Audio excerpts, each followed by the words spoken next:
behind every great franchise is a blatant cash grab. What's wrong with me?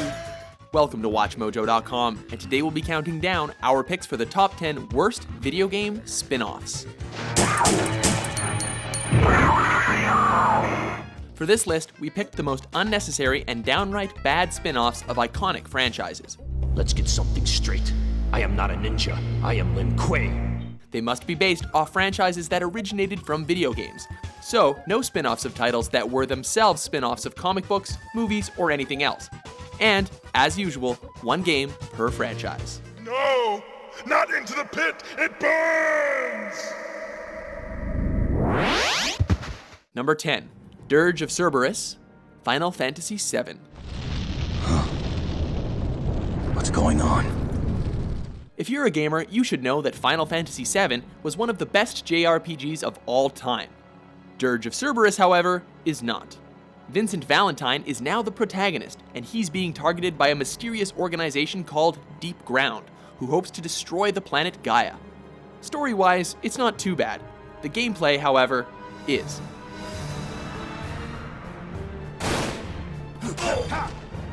Opting to be a third-person shooter is the least of the game's problems, as poor AI and redundant level design make the game feel like a chore rather than fun. And what the heck is a dirge anyway?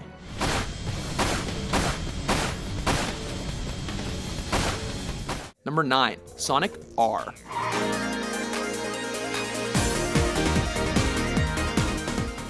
This franchise has seen some awful spin-offs, but nothing was as bad as this misfire of a racing game. It was notable for being among the first Sonic games on the Saturn with 3D graphics, but the game didn't live up to the visuals.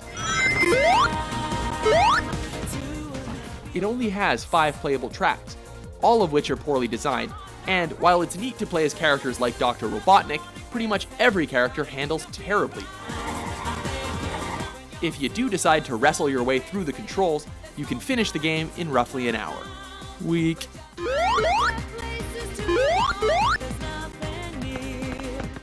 Number 8. Mega Man Soccer.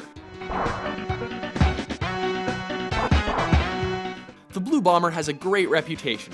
However, this title showed that he shouldn't have branched out into the world of sports. The premise is absurd, as we can't understand why Dr. Light would send the titular hero to fight the antagonist Dr. Wily by playing his robot masters in soccer. As dumb as it is, it's the poor controls and slide-happy AI that truly sink the title.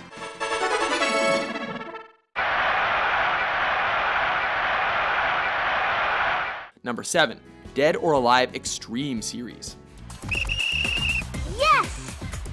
Amazing! Misogynistic to the point of absurdity, these games feature scantily clad female characters from the iconic fighting game franchise doing very little fighting.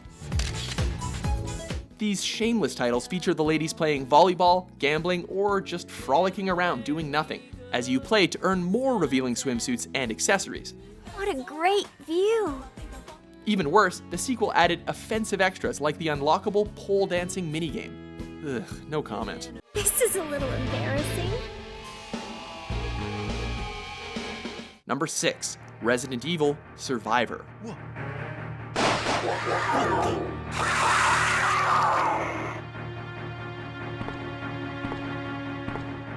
Die, Vincent! Die! This survival horror series has had a lot of dumb spin-offs, like Operation Raccoon City, but none of them were as pointless as this one. No. This is me. I am Vincent. A lot of the scares from the original game come from the fact that you never have enough ammo to defeat all the enemies in your path. So, this game butchered much of the series' impressive level of dread by giving you unlimited firepower for the pistol. But, most confusingly, they also forgot to include light gun support in the North American version of the game, which is sort of important in a light gun shooter. Number 5. Pokemon Channel. I see. Given all of the pointless Pokemon merchandise, it was inevitable that something from the series would make up on our list. And this TV watching simulator was the easy pick. No, seriously, that's the main concept of this game. You watch TV. Squirtle, squirt, squirt, squirtle. There are activities, like exploring the house and finding items, but most of the time is spent staring at shows like the Pokemon News Flash, featuring Psyduck as an anchor. And then there's a show where all you do is count Mareep jumping over a fence. Absolutely riveting.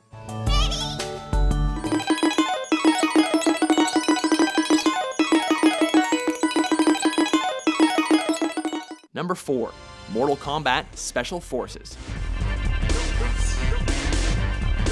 This series has given us great memories, but this game is not included in them. It's not the only action-adventure title to be inspired by the series, but it's the worst of the pack. Jax Briggs, you know, the guy that no one ever picks, is the protagonist, and he has to fight the Black Dragon Gang. And, well, that's pretty much it. Kano, you're gonna pay for this. However, beyond the incoherent story, the boring gameplay doesn't even let you jump, and the barren environments are just ugly. Series creator Ed Boon wasn't part of the development team, but he has stated that the game had all sorts of problems during its development stage. You shall be the first to serve me. The only thing I'm gonna serve you is a steel fist to your face, you delusional maniac. Number 3, Hotel Mario. Again, when you've been around as long as Mario, it's inevitable that you're going to be featured in a few stinkers. This game, released by Philips, is by far the worst. Worse even yet than the supposedly educational games Mario is Missing and Mario's Time Machine. The quote, gameplay involves you closing doors in Bowser's hotels, and if you close them all, you get to, wait for it, close more doors. Oh yeah, and let's not forget the animated cutscenes with their hilariously bad voice acting. Nice of the princess to invite us over for a picnic, eh, Luigi? I hope she made lots of spaghetti. Number 2, Street Fighter the Movie. Movies based on video games don't tend to be very good, but you haven't seen the worst that licensed merchandise has to offer until you've played a game based on a movie based on a game. Using digitized actors, both games offer terrible fighting mechanics thanks to poor hitboxes.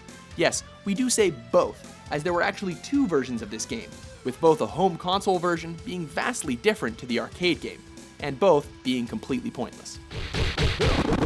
Gaio, win! Before we get to our number 1, let's take a look at some honorable or dishonorable mentions.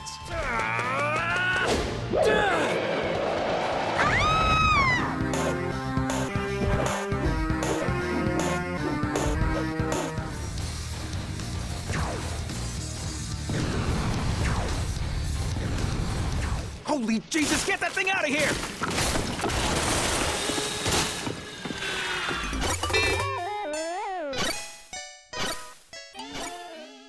Number 1, the Zelda CDI games. Join me, Link, and I will make your face the greatest in Korodai, or else you will die. Taking the top spot on our list are these infamous installments that were so bad we've listed them as some of the worst games of all time. After a deal where Nintendo partnered with Philips to create a CD console went sour, Philips was able to push out these awful games. The first 2 are practically identical and feature the most abysmal level design we've ever seen, while Zelda's adventure isn't any better, with gameplay hampered by massive load times. To top it off, the cutscenes in all 3 of these games were so cheesy and weird that they were borderline frightening. You're not afraid of dragons, are you? Of course not. Then get my necklace back from Gliok, okay? Pretty please. Do you agree with our list? Please don't kill me. Which video game spin-off pissed you off the most? Too simple. For more perfectly necessary top 10s published daily, be sure to subscribe to WatchMojo.com. You know what they say, all toasters toast toast.